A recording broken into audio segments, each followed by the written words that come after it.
તો good morning, જય શ્રી રામ બધાને। તો આપણે દિવસ ઉગી ગયો તો ને આપણે જતા હતા આપણી લગડી લઈને આશ્રમે। તો આપણે નીકળી ગયા છીએ આશ્રમે જ આવી ગયા। આ ડુંગરનો ગેટ આવી ગયો ને ત્યાંથી આવી ગયા આપણે પછી પાછા આશ્રમે। તો આ જો આપણે આશ્રમમાં એન્ટર થઈ ગયા। પછી આશ્રમે આવીને સૌથી પહેલું કામ આપણું તમને તો ખબર જ છે શું હોય। તો પહેલા સૌથી પહેલા ત્યાંથી આશ્રમે જ આવી ગયા આપણે ગૌશાળામાં ગાયોને આપણે પહેલા કામ છોડવાની હોય। ગાયોને છોડ નાખી, પાણી પીવી એટલે વારા ફરતી વાળા એક પછી એક ગાયને છોડી પાણી પીવા માટે, બરોબર। તો આ જો ગાયું છોડું છું એમ છોટવામાં હોજી તરત જ તે ગાય જેવી થઈ જાય, ગાય જ છે આમ જો કે।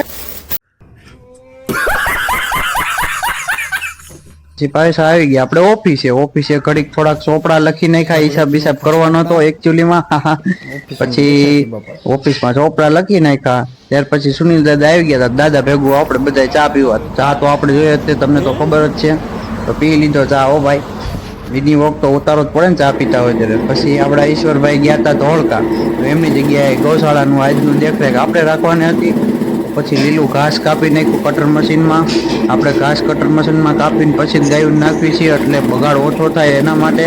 તો ઘાસ કાપી નાખ્યું, પછી ગાયોને નીણી દીધું ગમણમાં ઘાસ નાખી દીધું। પછી એક ગાય આવીને ખાઈ લેશે એની રીતે, બરોબર। પછી ઘાસ નાખીને આપણે આવી ગયા હતા ચોટીલા ખોળ ભરવા માટે। તો આપણી જો એ ખોળ ભરાઈ ગયો છે, ખોળ ભરાઈ ગયો।